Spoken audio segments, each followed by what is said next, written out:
हम लोग स्टार्ट कर रहे हैं जीएसटी। अब ये जीएसटी क्या है, क्यों आया, इससे पहले क्या चल रहा था, वो सब पढ़ेंगे। हम लोग पढ़ने जा रहे हैं जीएसटी लॉ कि जब जीएसटी आया था तो क्या क्या चीजें हुई थी, और जब जीएसटी आ गया उसके अंदर क्या क्या चीजें डाली गई, और कौन कौन से रूलिंग है जो जीएसटी के अंदर आते हैं। तो पहले हम जीएसटी के बारे में पढ़े, उससे पहले हम ये समझ लें कि जीएसटी है क्या। देखो, बेसिकली पहले टैक्स के बारे में पढ़ लें कि टैक्स क्या होता है। टैक्स हमारे दो तरीके के होते हैं, एक होता है डायरेक्ट टैक्स, एक होता है इनडायरेक्ट टैक्स। डायरेक्ट टैक्स क्या होता है?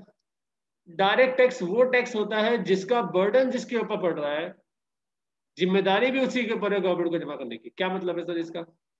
इसका मतलब ये है कि जैसे इनकम टैक्स है, उसका बर्डन मेरे पर पड़ा, बर्डन मतलब पॉकेट भी मेरी कम हो रही है, और गवर्नमेंट ने कहा है जिम्मेदारी भी आप ही की है गवर्नमेंट को जमा करने की, लेकिन हम अपने आप को ना जमा करते हैं, हम तो अपने सीए को दे देते हैं और वो जमा कर देता है।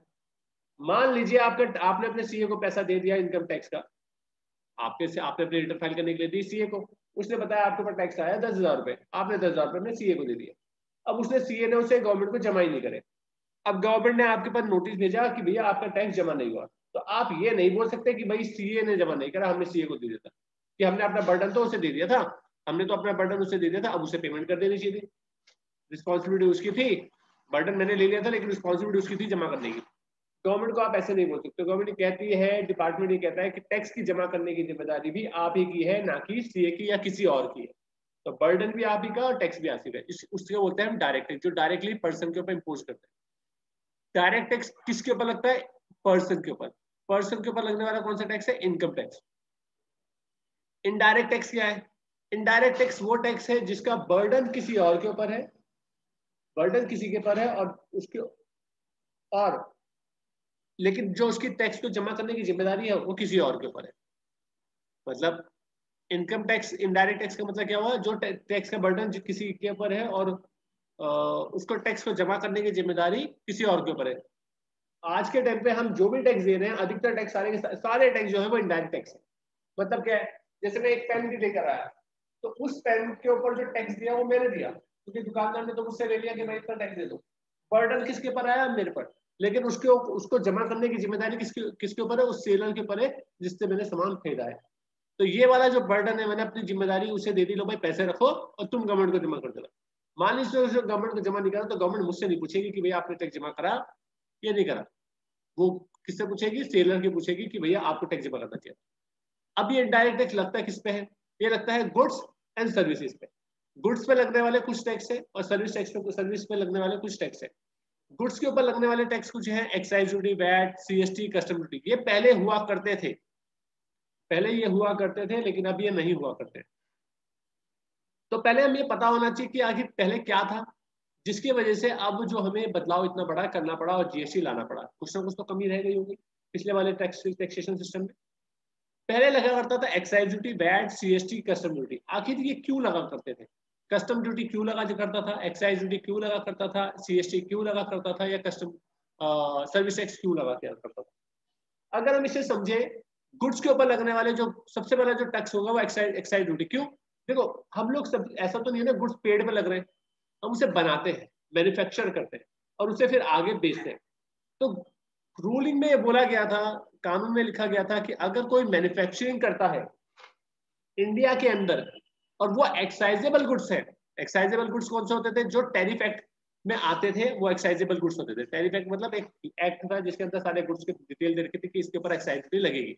तो अगर आप मैन्युफैक्चरिंग करते हो, इंडिया के अंदर करते हो और एक्साइजेबल गुड्स मैन्युफैक्चर करते हो, तो आप जब भी उसे आगे सामान बेचोगे तो उस पर आप एक्साइज ड्यूटी लोगे।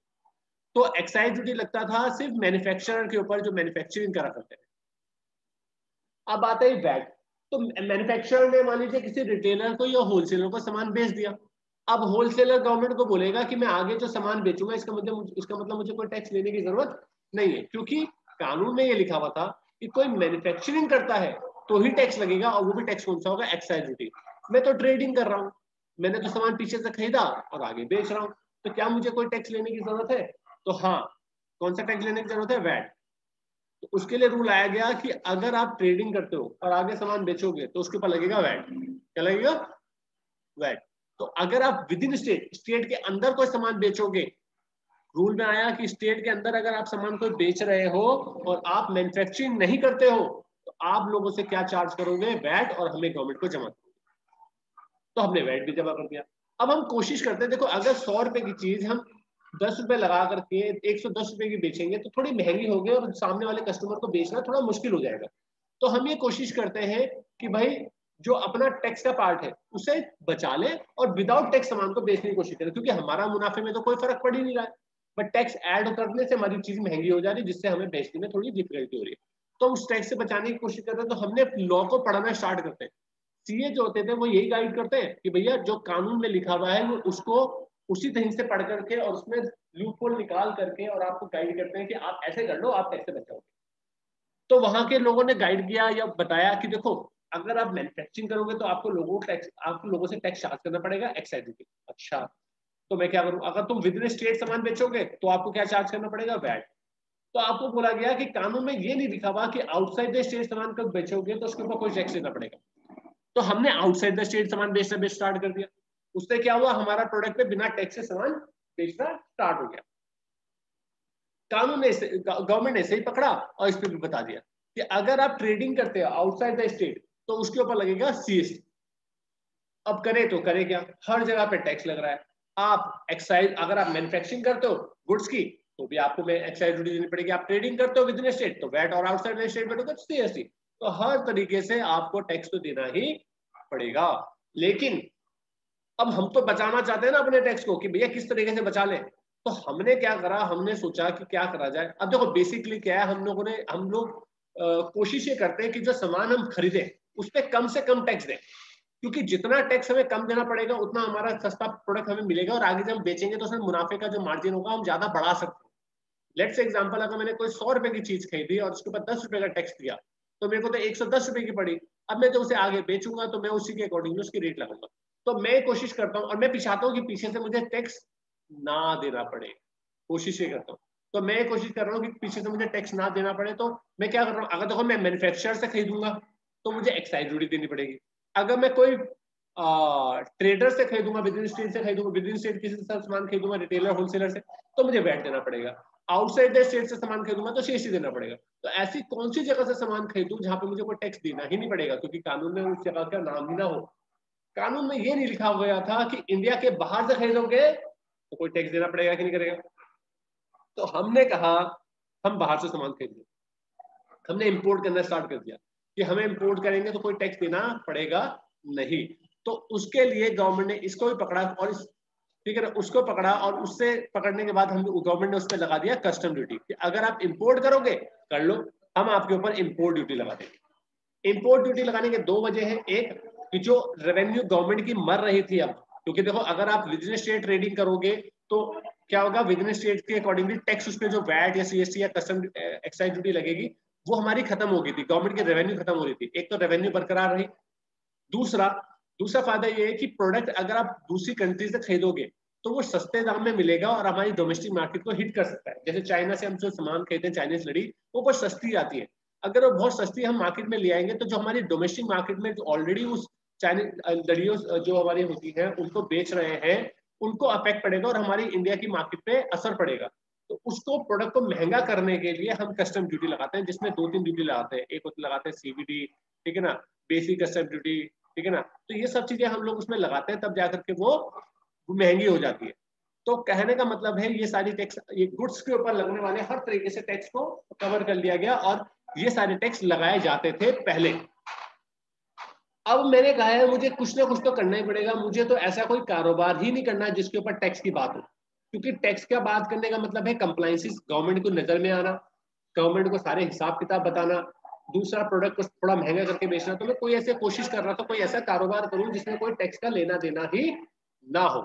तो मुझे समझ में आया कि भैया हर डेफिनेशन में, कानून की हर डेफिनेशन में लिखा हुआ था कि अगर आप गुड्स मैन्युफैक्चर करते हो तो एक्साइज ड्यूटी लगेगी, अगर आप गुड्स विद इन स्टेट बेचते हो तो वैट लगेगा, अगर आप गुड्स आउटसाइड द स्टेट बेचते हो तो सीएसटी लगेगा, और गुड्स को इंपोर्ट करते हो तो कस्टम ड्यूटी। तो अगर मैं गुड्स वाला पार्ट ही हटा दूं तो बात सारी खत्म हो जाएगी। अगर मैं गुड्स बेचू ही ना या खरीदू ही ना, मैं सर्विस का कारोबार स्टार्ट कर दूं, मैं एक एडवर्टीजमेंट कंपनी स्टार्ट कर दूं, ठीक है ना, मैं इंटीरियर डेकोरेशन कंपनी स्टार्ट कर दूं या मैं चार्टर्ड, तो कोई ऐसी सर्विस स्टार्ट कर दूं जो मेरे को, जिसमें मेरे को टैक्स ना देना पड़े, क्योंकि कानून में तो लिखा हुआ नहीं था। तो हमने सर्विस स्टार्ट कर दी, सर्विस देनी स्टार्ट करी, तो उसमें गवर्नमेंट को ये चीज, ऐसा हुआ था एक्चुअली कि सर्विस लोगों ने देनी स्टार्ट कर दी थी और उसके ऊपर कोई टैक्स नहीं दे रहा था।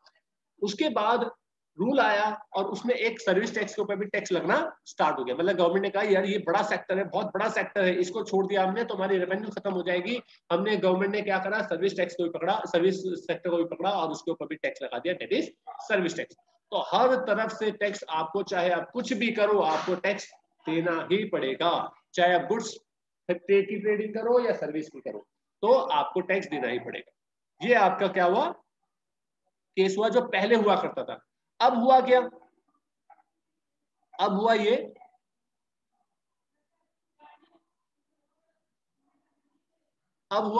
कि ये सारा पार्ट गवर्नमेंट ने खत्म कर दिया। ये सारी चीजें, सारे के सारे वाले टैक्स खत्म करे और गवर्नमेंट लाई एक टैक्स, दैट इज जीएसटी। ये जीएसटी ले आए, इन सबको खत्म कर दिया गवर्नमेंट ने। गवर्नमेंट ने इस सब को खत्म कर दिया और इसके ऊपर टैक्स ले आई जीएसटी। ये सब खत्म हो गया और इसके ऊपर लगाया गया जीएसटी, लाया गया। जीएसटी लगाने से सारे टैक्स की जो सारे टैक्स थे वो खत्म हो गए। इससे अब इससे फायदा क्या हुआ, मतलब इसका नुकसान क्या था और इसका फायदा क्या था। अगर मैं as a student point of view से देखूं तो इसमें फायदा क्या है। अब फायदा क्या है जीएसटी आने से, कि पहले मेरे को बहुत सारी किताबें पढ़नी पड़ रही थी, बहुत सारे रूल्स लॉ पढ़ने पड़ रहे थे। एक्साइज ड्यूटी की एक अलग बहुत बड़ी मोटी किताबें थी, वो पढ़नी पड़ती थी। वैट था वो बहुत पढ़ना पड़ता था, सीएसटी था वो पूरी अलग था, कस्टम ड्यूटी सर्विस, इतनी सारी चीजें पढ़नी पड़ती थी। अब क्या है, सिर्फ और सिर्फ एक जीएसटी की किताब पढ़नी है, सिर्फ एक कानून पढ़ना है, दैट इज जीएसटी। तो स्टूडेंट के लिए तो ये फायदा मेरे। बिजनेस के लिए क्या फायदा है, बिजनेस बिजनेस जो बिजनेस कर रहा है उसके लिए क्या फायदा। लेट से एग्जांपल, मान लीजिए मैं एसी का कारोबार करता हूं, मैं एसी को बनाता भी हूँ, बेचता भी हूँ और सर्विस, और उसको ठीक भी करता हूँ, सर्विस को ठीक करवाने के लिए भेजता हूँ लोगों को। तो मैं तीनों चीजें कर रहा हूँ, मैं मैन्युफैक्चरिंग भी कर रहा हूँ, सर्विस की ट्रेडिंग भी कर रहा हूँ और मैं उसकी सर्विस प्रोवाइड भी कर रहा हूँ। करेक्ट है। तो मेरे यहाँ पर इसका मतलब है एक्साइज ड्यूटी भी इंप्लीमेंट होगी, वैट और सीएसटी भी इंप्लीमेंट होगा और मेरे पास सर्विस टैक्स भी होगा। और अगर मैंने इंपोर्ट कर लिया तो फिर वो कस्टम ड्यूटी भी आ जाएगा। तो इतने सारी चीजें आ गई। अब होता क्या है कि जैसे मान लीजिए एक डॉक्टर है, अब डॉक्टर जब पढ़ाई करता है तो वो सब चीजें पढ़ता है, वो सारी चीजें पढ़ता है, मतलब चाहे वो जब वो पढ़ रहा होता है ठीक है, लेकिन वो स्पेशलाइजेशन एक पर्टिकुलर प्रोफेशन में कर लेता है।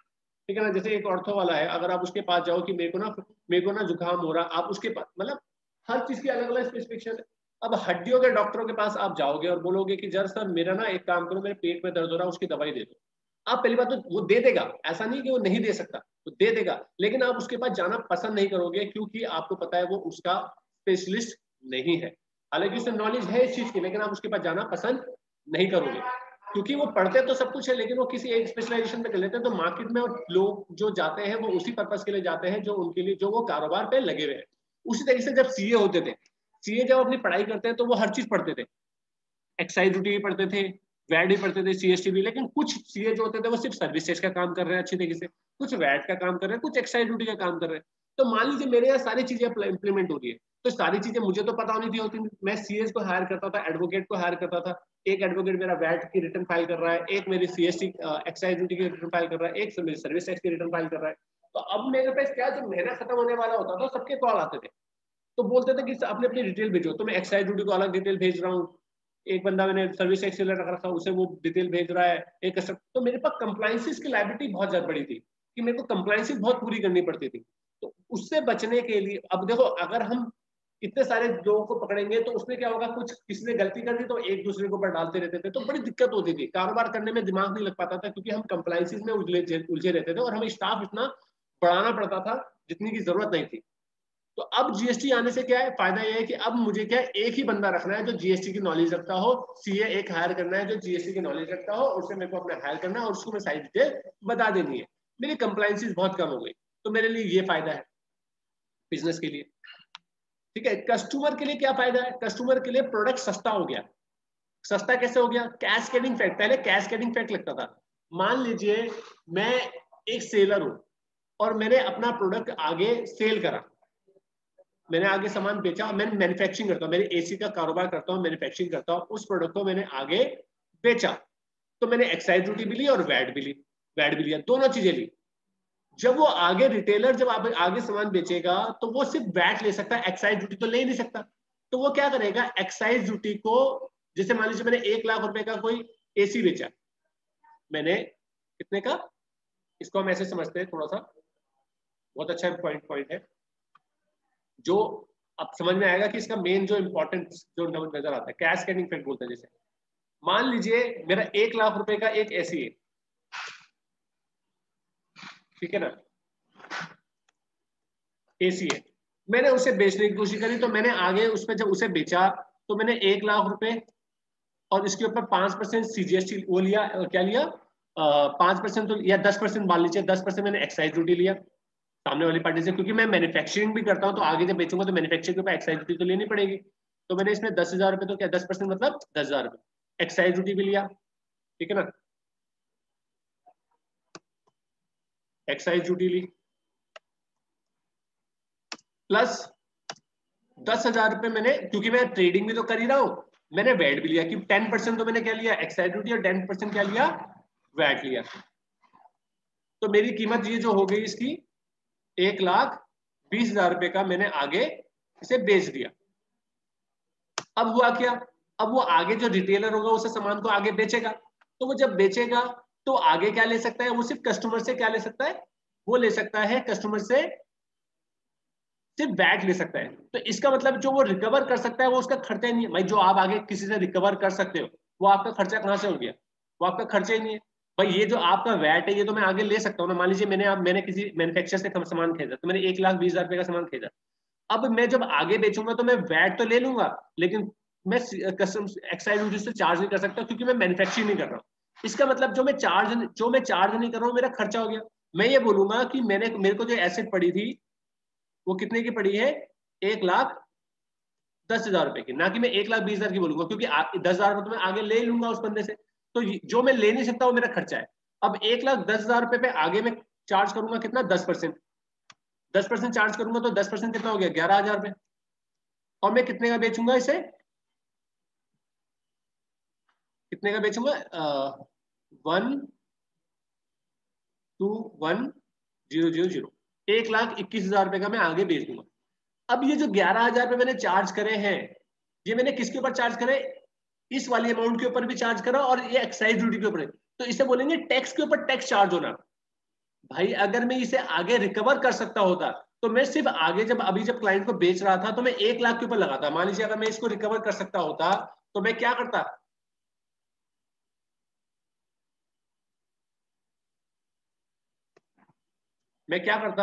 अगर मैं इसको रिकवर कर सकता था तो मेरी कैलकुलेशन ये बनती कि मैं 1 लाख रुपए का मेरा खर्चा हो, 1 लाख रुपए का मैं मानता कॉस्ट, उसको चार्ज करता 10%, 10% चार्ज करके उस पर 10% 10,000 रुपए ऐड करता, और यहाँ पे मेरी वैल्यू हो जाती 1,10,000 रुपए। तो कस्टमर को प्रोडक्ट 10,000 रुपए सस्ता मिलता, नहीं मिलता, ये सस्ता मिलता, ठीक है। अगर मैं 1 लाख रुपए के ऊपर 10% चार्ज करता आगे, तो कस्टमर को पड़ता वो 1,10,000 रुपए का। अगर मैं ये दोनों टैक्स को अपना खर्चा ना मानता तो, अगर मैं एक्सपेंसेस ना मानता, अगर मैं इसे रिकवर आगे कर सकता होता तो, लेकिन मैं इसको रिकवर नहीं कर सकता हूँ, इसे आगे रिकवर कर सकता हूँ, इसीलिए मैंने उसे रिकवर कर लिया, जो मैंने 10,000 रुपए का रिकवर कर दिया तो इसे रिकवर कर लिया। तो यहाँ पर ये बात हमारी क्लियर हो गई, तो ये प्रोडक्ट इतना सस्ता बिक सकता था। तो यहाँ पर ये बात होगी कैस्केडिंग इफेक्ट। कैस्केडिंग इफेक्ट क्या है, यहाँ पर हमने क्या करा, ये जो टैक्स हमने चार्ज करा वो टैक्स के ऊपर टैक्स चार्ज कर दिया, दैट इज डबल टैक्सेशन हो गया। अब टैक्स के ऊपर टैक्स चार्ज करना मतलब कैस्केडिंग इफेक्ट, उससे प्रोडक्ट महंगा हो रहा है तो कंज्यूमर को नुकसान हो रहा है उससे। समझ में आया आप लोग को? जी सर। ठीक है, नेक्स्ट आपकी बात आती है अब इसमें और फायदा किसको है। देखो जो जॉब ढूंढ रहे हैं उनको बड़ी दिक्कत होती थी, क्या दिक्कत होती थी भाई, आज सिर्फ इंट्रोडक्शन कर रहे हैं हम लोग, बाद में करेंगे सारी चीजें। ठीक है, अब हम इंट्रोडक्शन कर रहे हैं। अब होता क्या था, जो हमारे वो होता था, क्या नाम उसका, जॉब ढूंढ रहे होते थे, उनको क्या दिक्कत होती थी, लेट्स से एग्जांपल मान लीजिए मैं आज किसी कंपनी में देहरादून में उत्तराखंड में काम कर रहा हूँ, तो उत्तराखंड का जो वैट का जो रूल होता था वो उत्तराखंड का होता था, मैंने वो पढ़ लिया होता था और मुझे पता होता था कि उसमें रूल क्या लगता है। बेसिकली क्या होता था, मैं आपको पहले बताया था, हमारी जो कंट्री, है वो फेडरल कंट्री है। फेडरल कंट्री का मतलब क्या है, सेंट्रल और स्टेट को हमने अलग अलग पावर दे रखी है कि सेंट्रल आप ये वाले टैक्स चार्ज करो और उसकी रेवेन्यू अपने आप अपने पास रख लो इसकी। स्टेट को बोल दिया कि भाई ये स्टेट का रेवेन्यू है, ये अपना आप निकालो उनसे अपने स्टेट में से और अपने आप उसे इस्तेमाल कर लो। तो इसके लिए ये जो था, एक्साइज ड्यूटी हमारी सेंट्रल के हिस्से में जाती थी, सर्विस टैक्स सेंट्रल के हिस्से में जाता था, कस्टम ड्यूटी हमारी सेंट्रल के हिस्से, वैट और सीएसटी जो होता था वो स्टेट का होता था। तो स्टेट की उसमें अधिकार होता था कि वो वैट जो का रूल होगा वो अपना स्टेट अपना आप बनाता था अपने, कि भाई मान लीजिए यहाँ पे कोई प्रोडक्ट बिक रहा है वो 5% उस पर वेट लग रहा है, और दिल्ली में कोई प्रोडक्ट बिक रहा है उस पर 12% भी लग सकता है। वो अपने अकॉर्डिंगली चार्ज करते थे जितना जितना उनको लगना होता था। तो समस्या ये भी थी कि हमारे टैक्स के जो रेट थे बड़े डिफरेंट डिफरेंट थे, अलग अलग सिटी, इसलिए वो वेरी करता था हमारे प्रोडक्ट की वैल्यू पे। यहाँ पे कोई प्रोडक्ट सस्ता मिल रहा है, कोई दिल्ली में वो महंगा मिल रहा है, क्योंकि यहाँ पे रेट अलग लग रहा है, वहाँ पे अलग लग रहा है, क्योंकि वैट के रेट अलग होते थे स्टेट की वजह से। अब हुआ क्या, इससे दिक्कत क्या हुई, मान लीजिए मैंने इंडिया में वैट का रूल पढ़ लिया, ठीक है ना, मैंने स्टेट इंडिया के अंदर मैंने स्टेट उत्तराखंड का रूल पढ़ लिया। अब पूरा रूल पढ़ लिया, रूल पढ़ने के बाद मेरे को हो गया काम करते हुए 7-8 साल। उसके बाद अब मैं चाह रहा हूँ वेस्ट बंगाल, वेस्ट बंगाल में मेरे को कोई प्लेसमेंट निकली और मैं चाहता हूँ वहां पे मैं जॉब पे जाना चाहता हूँ, जिस प्रोफाइल में यहाँ पे काम कर रहा था उसी प्रोफाइल में, थोड़ी हायर रेंज में। अब हुआ क्या, मेरा इंटरव्यू हुआ,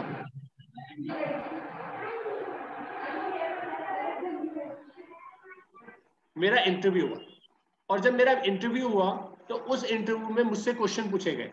तो बेसिकली मेरे क्वेश्चन जो आंसर देने के होंगे वो वैट के रूल में उत्तराखंड के ही बताऊंगा, क्योंकि मुझे उत्तराखंड के बारे में ज्यादा नॉलेज है। तो वेस्ट बंगाल वाला एक तो 2 वजह से मुझे नहीं लेगा, एक कि यार कम्युनिकेशन का बैरियर है, चलो इंग्लिश हमारी एक कॉमन लैंग्वेज ले लेते हैं, उसकी वजह से अगर मुझे भी आती है और वहां पे भी वो चीज चलती है तो मैं उससे सर्वाइव कर जाऊंगा। लेकिन वो मुझे हायर क्यों करे, भाई वो अपने लोकल बंदे को लेना पसंद करेंगे ना, वहां के कोई ऐसा बंदा जो जो वेस्ट बंगाल का वैट का रूल जानता हो, क्योंकि फिर उन्हें मुझे सिखाना पड़ेगा, मुझे पढ़ाना पड़ेगा, वो सब चीजें दिक्कत आएंगी।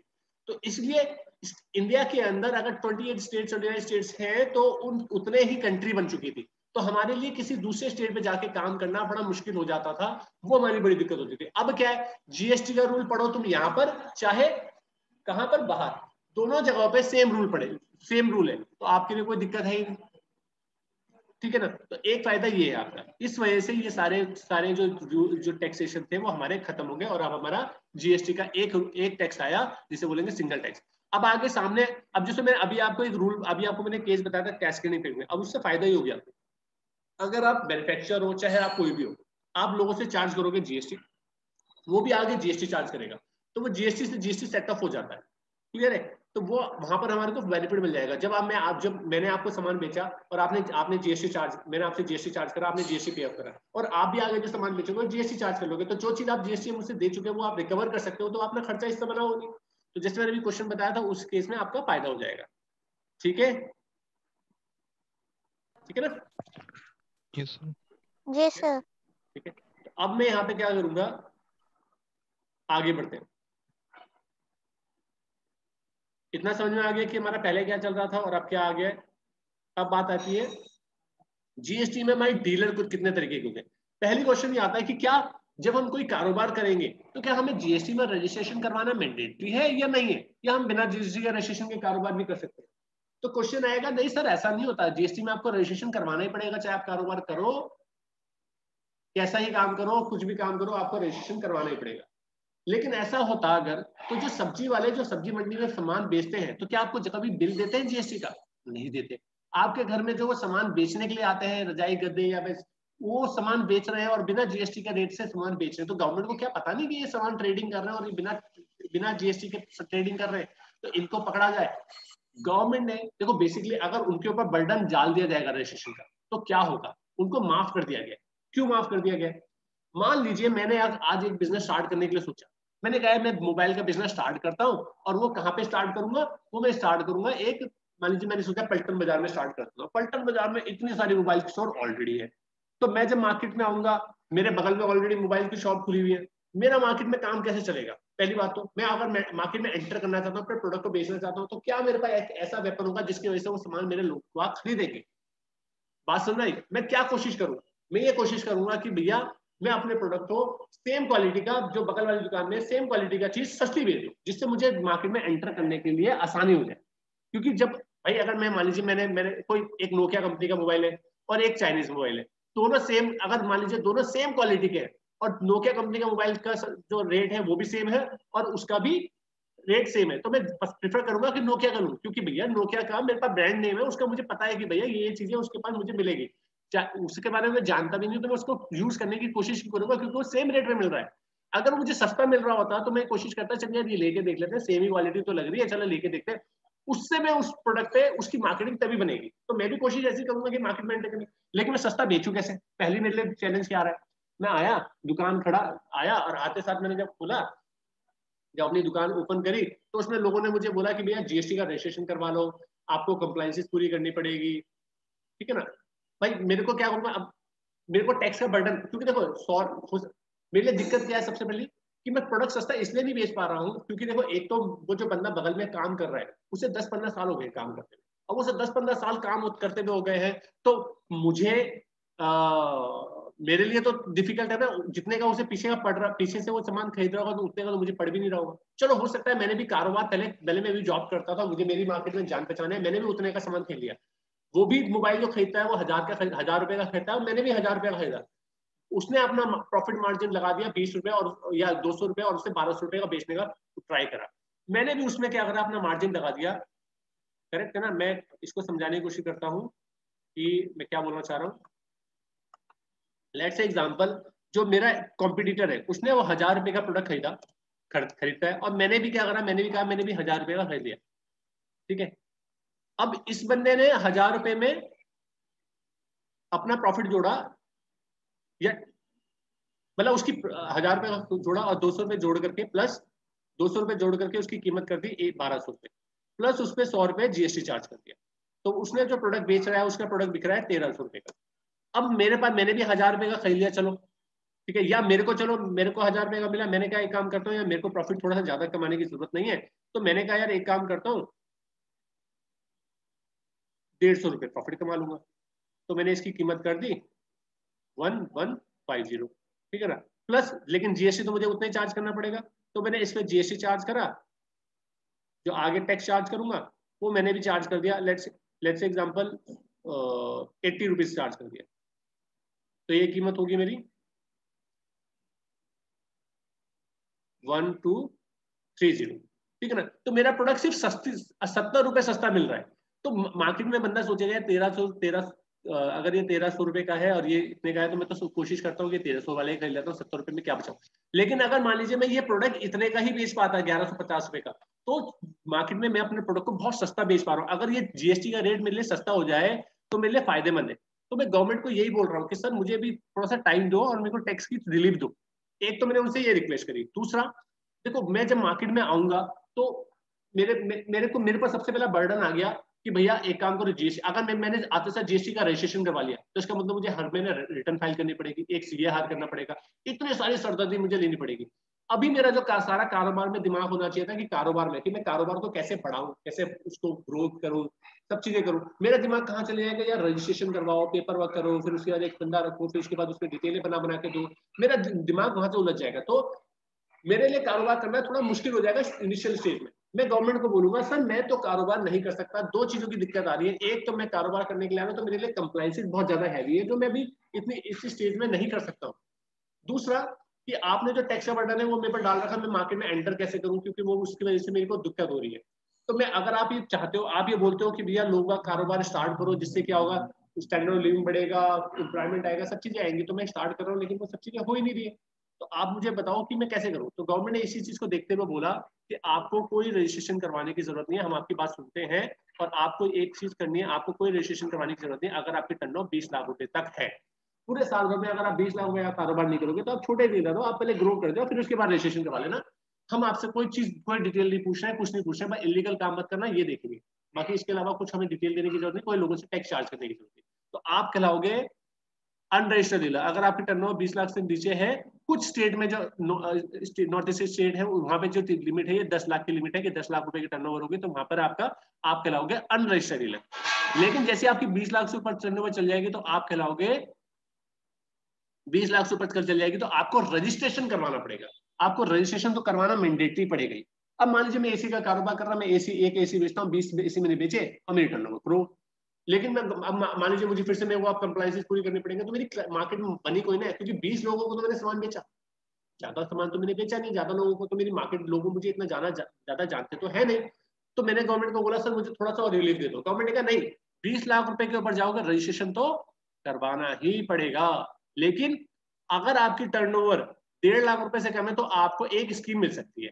आप एक कंपोजिशन स्कीम ले लो, आपको रजिस्ट्रेशन करवाना पड़ेगा, हिसाब किताब मुझे भेजोगे, लेकिन अभी आप बड़े डीलर नहीं हो तो उसके लिए आपके पास मैं रियायत दे दूंगा। कुछ क्या रियायत दे दूंगा कि भैया एक काम करना, मुझे आप हर महीने रिटर्न में फाइल करना, क्वार्टरली कर देना, ठीक है ना, आप लोगों से टैक्स मत चार्ज करना, बस अपनी सेल का 1% मुझे दे देना। तो ये सारी चीजें आपने मुझे दे दी और मैं आपको बोलने लगूंगा कि मुझे, आपको मैं कहलाऊंगा, आप बन जाओगे कंपोज डीलर।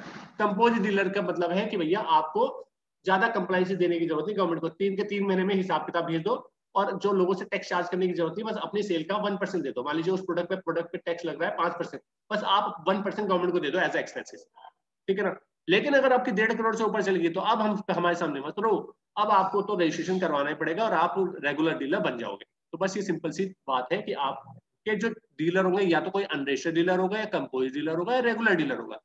कंपोजिशन स्कीम भी सिर्फ कि इसके पूरे रूल्स है, इसके हम पढ़ेंगे, कहानी पढ़ेंगे, इसकी क्या क्या चीजें हैं, कितने कितने परसेंट की बात होती है। आज मैं सिर्फ ब्रीफिंग कर रहा था, तो आज हमने इतना पढ़ा कि भाई जीएसटी से पहले क्या चल रहा था, क्या फायदे होंगे, और उसके बाद डीलर हमारे कितने तरीके के इसमें जीएसटी में होते हैं। ये आपको लोगों को समझ में आ गया? जी सर। कोई डाउट है? नहीं सर। ठीक है, तो बाकी क्लास हम लोग करेंगे कल, ठीक है ना। कल आप लोग कनेक्ट कर जी। लीजिएगा, बाकी इसको रिवाइज करो, पढ़ो, और कल करते हैं आपसे और आगे की बात, ठीक है। ओके।